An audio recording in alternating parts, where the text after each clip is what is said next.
Hello students, आज की इस वीडियो में हम बात करेंगे कोरिलेशन की। ठीक है, कोरिलेशन क्या है? एक्चुअली दो वेरिएबल्स किस तरह से आपस में रिलेटेड हैं उसका जो मेजर ऑफ हम निकालते हैं वही हमारा कोरिलेशन है। देखिए डेफिनेशन की अगर हम बात करें, when two variables vary simultaneously in the same or opposite direction and change in one variable accompanied by the change in the value of the other, then these two variables are said to be correlated। कहने का क्या मतलब है कि यहाँ पर अगर आपके पास सपोज ये x की वैल्यू गिवन है, ये y की वैल्यू गिवन है। x की वैल्यू सपोज 1 2 3 4 गिवन है, y की वैल्यू सपोज 4 6 7 9, कुछ ऐसे वैल्यूज अगर आपकी गिवन है, तो इस चीज का क्या मतलब है कि जब एक वेरिएबल में जो चेंज होगा अकॉर्डिंगली दूसरे वेरिएबल में भी चेंज हो रहा है। अब वो जो चेंज हो रहा है या तो वो आपका नेगेटिव हो सकता है या फिर पॉजिटिव हो सकता है। कहने का क्या मतलब है कि एक वेरिएबल की वैल्यूज अगर बढ़ रही हैं और दूसरे वेरिएबल की भी वैल्यूज अगर आपकी इंक्रीज हो रही हैं, ठीक है, तो इनके अंदर कॉरिलेशन है। एक वेरिएबल की वैल्यू जो इंक्रीज हो रही है दूसरे की हो सकता है डिक्रीज हो जाए। दूसरे की वैल्यू सपोज इस तरह से दे देता हूँ, सपोज कुछ इस तरह से वैल्यूज हैं 10 8 7 6, कुछ ऐसी वैल्यूज हैं अगर y वेरिएबल की, यानी कि एक इंक्रीज हो रहा है दूसरा डिक्रीज हो रहा है। तो यही जो रिलेशन हम फाइंड आउट करते हैं कि दो वेरिएबल्स में किस तरह का रिलेशन है, किस तरह वो कोरिलेटेड हैं variables, that is called correlation. तो अगर कुछ ऐसा रिलेशन हम फाइंड आउट कर पा रहे हैं कि एक वेरिएबल बढ़ रहा है तो दूसरा भी बढ़ रहा है, एक वेरिएबल कम हो रहा है तो दूसरा भी कम हो रहा है, तो हम इस x और y को क्या कहेंगे कि ये दो वेरिएबल्स हमारे कोरिलेटेड हैं। ठीक है जी। अब ये x और y वेरिएबल क्या हो सकते हैं? ये आपकी क्लास के बच्चों की हाइट हो सकती है, ये वेट हो सकता है। उन दोनों में रिलेशन किस तरह का है वो फाइंड आउट करना। ये जो है आपके क्लास के जितने भी बच्चे हैं उनके घर में जो इनकम है वो हो सकती है, उनके एक्सपेंडिचर हैं वो हो सकती हैं। आप लोगों की पॉकेट मनी हो सकती है, आप लोगों का फिर एक्सपेंडिचर हो सकता है। ये वेरिएबल्स कुछ भी हो सकते हैं। डिमांड हो सकती है किसी भी कमोडिटी की, किसी पर्टिकुलर कमोडिटी की, ये सप्लाई हो सकता है। तो वेरिएबल कुछ भी वैल्यू हो सकती हैं, उनके अंदर रिलेशन किस तरह का है वही हम यहाँ पर फाइंड आउट करेंगे, दैट इज कॉल्ड कॉरिलेशन। अगर कुछ ऐसा है तो these two variables are called correlated. ठीक है, अब आते हैं टाइप्स ऑफ कॉरिलेशन पे। टाइप्स ऑफ कॉरिलेशन में सबसे पहले हमारा आता है positive and negative correlation. Positive का मतलब है बच्चे, पॉजिटिव कॉरिलेशन कब होता है? जब एक वेरिएबल की वैल्यूज आपकी बढ़ रही हैं, इंक्रीज हो रही हैं, अकॉर्डिंगली दूसरे वेरिएबल की वैल्यूज भी इंक्रीज हो रही हैं, तो that type of correlation is called positive correlation. ठीक है। नेगेटिव कॉरिलेशन क्या होगा कि एक वेरिएबल की वैल्यूज इंक्रीज हो रही हैं, अकॉर्डिंगली दूसरे की वैल्यू जो है आपकी डिक्रीज हो रही है, तो that type of correlation is called negative correlation. Next one is simple, partial and multiple correlation. Simple correlation बच्चे क्या होता है, जब आप सिर्फ दो ही वेरिएबल पढ़ते हैं तो that type of correlation is called simple correlation. Partial correlation में क्या होता है, वेरिएबल तो ज्यादा होते हैं लेकिन हम बाकी वेरिएबल को एज अ कांस्टेंट मान के और दो वेरिएबल के बारे में हम बात करते हैं कि उनमें कॉरिलेशन कैसा है। बाकी को कांस्टेंट मानते हुए सिर्फ दो वेरिएबल को स्टडी करना, that is called partial correlation. Multiple correlation, बहुत सारे वेरिएबल्स हैं उनकी आप एक साथ ही स्टडी कर रहे हो, एक साथ उनको देख रहे हो आपकी किस तरह का correlation, that is called multiple correlation. Third one is linear and non linear correlation. Linear correlation क्या होता है बच्चे? लीनियर कॉरिलेशन में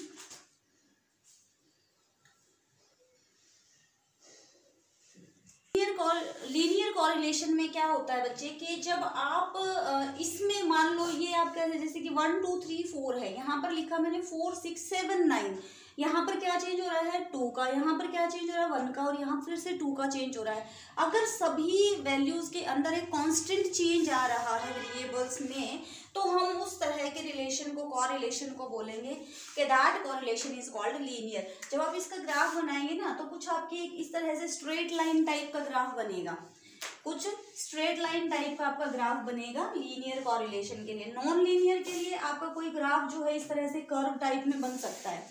ठीक है, कर्व में अगर बन रहा है तो नॉन लीनियर कॉरिलेशन। ये जो रिलेशन मैंने, ये जो वेरिएबल्स लिखे हैं दोनों के दोनों नॉन लीनियर कॉरिलेशन की एग्जांपल है। अगर मैंने इसको 4 6 8 10 कर दिया तो यहाँ पर भी देखो एक फिक्स वैल्यू जो है चेंज हो रहा है, यानी कि 1 का चेंज हो रहा है, यहाँ पर एक कांस्टेंट वैल्यू 2 का चेंज हो रहा है, तो that type of relation is called non linear correlation. Fixed है अगर कोई कांस्टेंट वैल्यू जो है बार बार ऐड हो रही है या सब्ट्रैक्ट हो रही है, तो that correlation is called linear. और अगर कोई वैसे ही मतलब कहीं पर 2 का चेंज हो रहा है, कहीं पर 1 का चेंज हो रहा है, कहीं पर 10 का चेंज हो रहा है, कहीं 1000 का चेंज हो, ऐसा जो कोरिलेशन आएगा हमारा correlation, that is called non linear correlation. तो टाइप्स की बात हो गई। अब हम आते हैं प्रॉपर्टीज ऑफ कोरिलेशन पे। प्रॉपर्टीज ऑफ कोरिलेशन में क्या है, सबसे पहली बात तो हम जो कोएफिशिएंट ऑफ कोरिलेशन निकालते हैं that is denoted by R and rho. या तो उसको आप आर से डिनोट करेंगे, इधर फ्रॉम आर एंड और फ्रॉम रो, या तो आप उसको रो से डिनोट करेंगे या फिर आप उसको स्मॉल आर से डिनोट करेंगे कोएफिशिएंट ऑफ कोरिलेशन को। Second one is value of coefficient of correlation lies between -1 and 1। आपका जो आंसर आना चाहिए कोरिलेशन का वो -1 से 1 के बीच में आना चाहिए। -1 से छोटा नहीं आना चाहिए, +1 से बड़ा नहीं आना चाहिए आंसर। -1 और 1 के बीच में आपका जो कोएफिशिएंट ऑफ कोरिलेशन है लाई करता है। Third one is if r is equal to 1, r की वैल्यू अगर 1 हो जाती है, तो अगर आपने r निकाला और उसकी वैल्यू क्या हो गई बच्चे, 1 आ गई, ठीक है। कोएफिशिएंट ऑफ कोरिलेशन, अभी हम फॉर्मूले की भी बात करेंगे। अगर आपने जो है कोएफिशिएंट ऑफ कोरिलेशन निकाला और उसकी वैल्यू r आ गई, तो ऐसा कोरिलेशन हमारा परफेक्ट और पॉजिटिव कहलाता है। और अगर r की वैल्यू -1 आती है तो ऐसा कोरिलेशन हमारा नेगेटिव एंड परफेक्ट तो होगा बट नेगेटिव परफेक्ट होगा, ठीक है। और अगर r की वैल्यू आपके पास 0 आ जाती है तो देयर इज नो कोरिलेशन, कोई कोरिलेशन नहीं है। x and y are said to be independent. x और y कैसे होंगे, इंडिपेंडेंट हो जाएंगे, उस केस में उनके बीच में कोई कोरिलेशन नहीं होगा, ठीक है। और फोर्थ प्रॉपर्टी आपकी है कि जो कोरिलेशन होता है बच्चे वो independent of change of scale, independent of change of origin होता है। यानी कि अगर आप किसी डेटा के अंदर ये x गिवन है, ये कुछ y गिवन है, आप क्या करते हो, u को रख देते हो x माइनस से, अपॉन सपोज h रख दिया आपने, और y में से b को सब्ट्रैक्ट किया, अपॉन में k किया, इसको आपने कोई अदर नाम दे दिया v, अपनी कैलकुलेशन को कम करने के लिए। सपोज x और y कुछ ज्यादा ही बड़ी बड़ी वैल्यूज आई हुई हैं, तो आपको कुछ ना कुछ सब्स्टिट्यूट करके निकालना पड़ेगा। तो u और v में कोरिलेशन निकाल लो या फिर x और y में कोरिलेशन निकाल लो, एक ही बात है। यानी कि कोरिलेशन का चेंज ऑफ ओरिजिन और चेंज ऑफ स्केल पे कोई फर्क नहीं पड़ता। आप उसको किसी नंबर से डिवाइड कर रहे हो या फिर आप उनमें से कुछ सब्ट्रैक्ट कर रहे हो पर्टिकुलर नंबर, कोरिलेशन पे इस चीज का कोई भी इफेक्ट नहीं पड़ता, कोरिलेशन सेम आएगा। तो यूवी का कोरिलेशन निकाल देंगे हम कुछ क्वेश्चंस में, और एक्स वाई का जो है उसी के इक्वल वैल्यू आएगी हमारी हमेशा। ये तो बात हो गई हमारी प्रॉपर्टीज ऑफ कोरिलेशन की। बात कर लेते हैं मेथड्स ऑफ कोरिलेशन, किस तरह से हमने कोरिलेशन को फाइंड आउट करना है। हमारे पास बच्चे 3 मेथड हैं कोरिलेशन निकालने के लिए। एक हमारा है स्कैटर डायग्राम से हम उसको शो करेंगे किस तरह का कोरिलेशन है। उसके बाद है Karl Pearson coefficient of correlation, Karl Pearson का कोएफिशिएंट ऑफ कोरिलेशन है, इसका पर्टिकुलर हमारे पास एक फॉर्मूला होगा। देन रैंक कोरिलेशन, रैंक की हम बात करेंगे, रैंक निकाल के और फिर हम उसका कोरिलेशन निकाल लेंगे, ठीक है। तो ये 3 मेथड। सबसे पहले हम बात कर लेते हैं स्कैटर डायग्राम। स्कैटर डायग्राम यानी कि एक आपको वेरिएबल्स की वैल्यूज गिवन होंगी। सपोज हम बात कर लेते हैं, सपोज ये x है, ये y है, वेरिएबल x की वैल्यू सपोज छोटा सा एग्जांपल लेते हैं 1 2 3 4, इसका एग्जांपल लिया हमने 4 6 8 10, ठीक है बच्चे। तो हम क्या करते हैं, इसको हमने प्लॉट करना है, तो हम कैसे करते हैं, ये अगर मेरा x एक्सिस है, ये अगर मेरा y एक्सिस है, तो 1,4 x की वैल्यू 1, y की वैल्यू 4 सपोज यहाँ है, ठीक है। तो ये पॉइंट आया, x की वैल्यू 2 और y की वैल्यू जो है 6, ये पॉइंट आया, x की वैल्यू 3 और y की वैल्यू 8, x की वैल्यू 4 और y की वैल्यू 10। तो ये मेरा क्या बन गया, एक कोरिलेशन की लाइन आ गई। ये लीनियर कोरिलेशन है आपका। उसके बाद लीनियर कोरिलेशन तो है ही, उसके बाद ये परफेक्ट पॉजिटिव कोरिलेशन है, ठीक है। तो कैसे ये चीज हमने बताई है कि परफेक्ट पॉजिटिव कोरिलेशन है, पॉइंट प्लॉट करेंगे, देखेंगे उसको कैसे आ रहा है।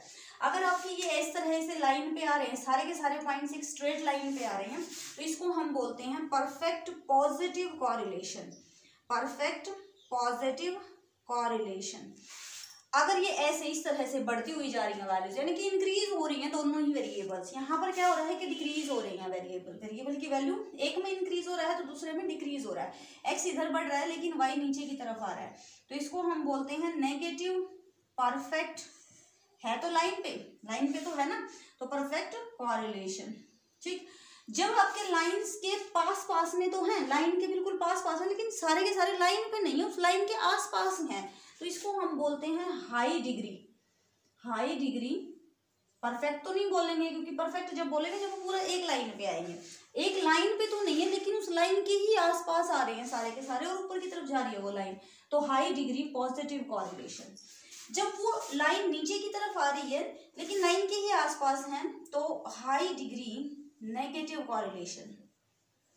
High degree negative correlation. जब वो उस लाइन से थोड़ा सा दूर दूर है, काफी दूर दूर पड़े हैं पॉइंट्स, तो हम इसको बोलेंगे लो डिग्री। और लाइन कैसी जा रही है आपकी, ऊपर की तरफ जा रही है, लो डिग्री पॉजिटिव कॉरिलेशन। अब उसके बाद जो पॉइंट्स हमने यहाँ पर प्लॉट किए ना, यहाँ तो 4 ही पॉइंट्स थे, हो सकता है बहुत ज्यादा पॉइंट्स हो, और वो किस तरह से बन रहे हैं, उस लाइन के आसपास आ रहे हैं, तो आपका क्या बनेगा, हाई डिग्री पॉजिटिव कॉरिलेशन। अगर वो लाइन ऐसे जा रही है उसके आसपास आ रहे हैं तो लो डिग्री पॉजिटिव नेगेटिव कॉरिलेशन, ठीक है।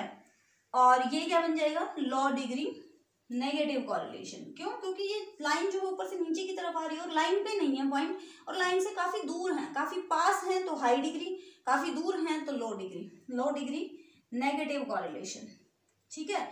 पॉजिटिव नेगेटिव कैसे देखते हो, अगर लाइन आपकी ऊपर की तरफ जा रही है तो पॉजिटिव कॉरिलेशन, अगर लाइन आपकी नीचे की तरफ आ रही है तो नेगेटिव कॉरिलेशन।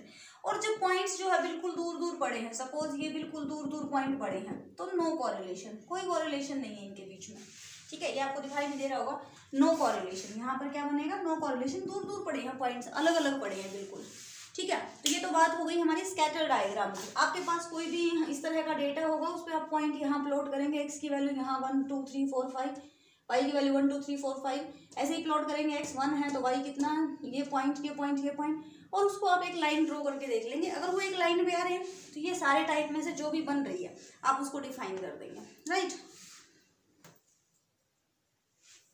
क्वेश्चन कर लेते हैं, Karl Pearson's coefficient of correlation. Second जो टाइप है बच्चे हमारी वो है Karl Pearson's coefficient of correlation, जिसको कि हम रो से या फिर हम आर से भी डिनोट कर सकते हैं। बहुत सारे क्वेश्चंस में, बहुत सारे बुक्स में आर से डिनोटेड होगा और कुछ बुक्स में आपका रो से भी डिनोटेड हो सकता है। इसका सबसे पहले तो आप ये फॉर्मूला लिखेंगे।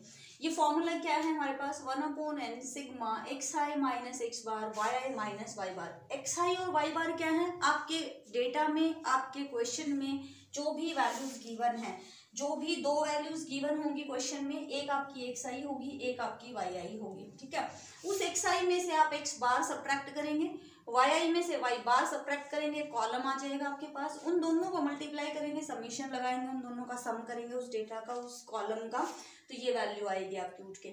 n की वैल्यू जितनी 1 2 3 4 5 है यहाँ पर n की value, divided by under the root 1/n xi minus x bar जो कॉलम आया था उसका स्क्वायर करना है, yi माइनस y बार जो कॉलम आया था उसका स्क्वायर करना है, 1/n अंडर द रूट आएगा।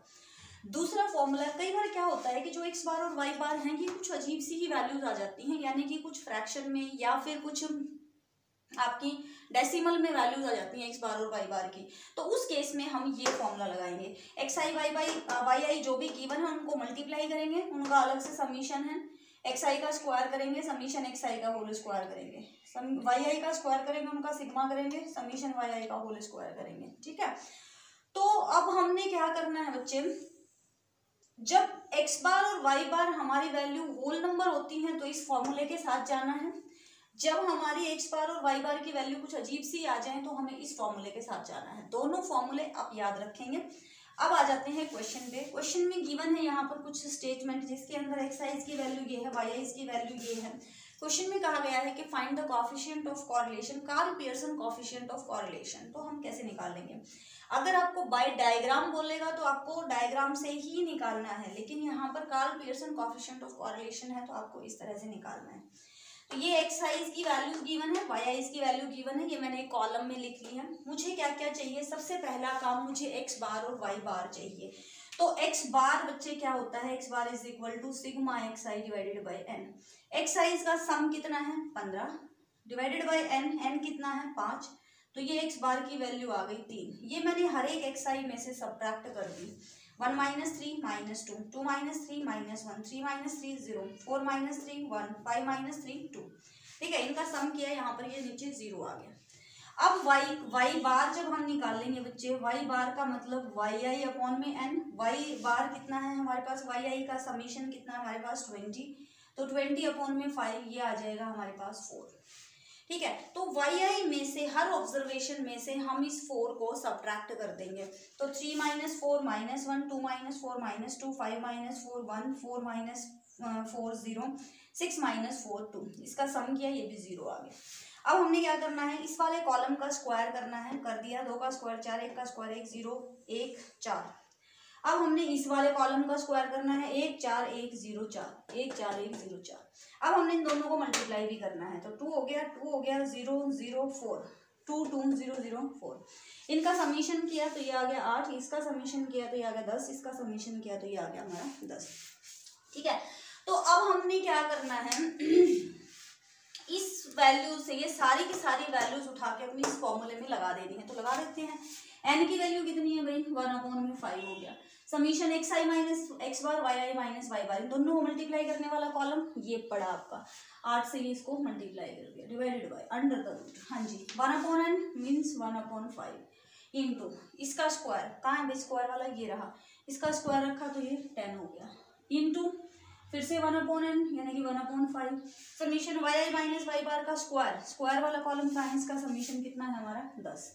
तो ये देखो 1/5 1/5 रूट से बाहर 1/5 आएगा, इसको हम ऐसे लिख सकते हैं 1/5 इंटू 10 × 10 रूट से बाहर 10 आ जाएगा, इससे ये घट गया 0.8 आपका कॉरिलेशन आया है, रैंक ऑफ कॉरिलेशन कोएफिशिएंट। और इसकी वैल्यू देखो -1 से 1 के बीच में ही है, ये -1 से 1 के बीच में ही होना चाहिए आपका आंसर। क्लियर।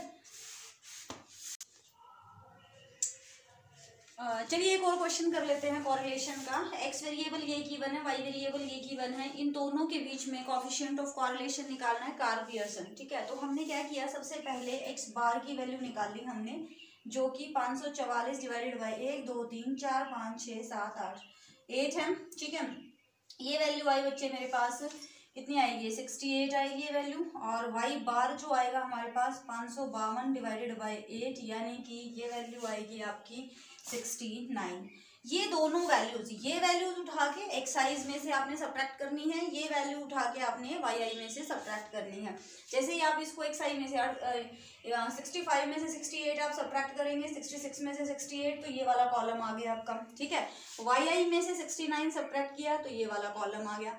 इन दोनों को एक बार तो मल्टीप्लाई करना है, ये लिख दिया, एक बार इसका स्क्वायर करना है, ये वाला कॉलम आ गया, एक बार आपने इसका स्क्वायर लिखना है, ये वाला कॉलम आ गया। इन सब का समीशन हमने लिख दिया है। अब हम लिखते हैं अपना formula, that is rank of correlation rho is equal to, अच्छा अब इसको ना बार बार एक्स आई माइनस एक्स बार ना लिख के मैंने क्या किया, इसको यू आई नाम दे दिया, बार बार उसको लिखेंगे हम, तो ये यू आई और वी आई नाम दे दिया मैंने इन दोनों को, कोई इश्यू नहीं है, कोई दिक्कत नहीं है। तो हमारा जो फॉर्मूला बना बच्चे वो क्या होता है, 1/n sigma X I minus x bar into Y I minus Y bar divided by 1/n sigma X I minus x bar का whole square under the root into 1/n sigma Y I minus Y bar का whole.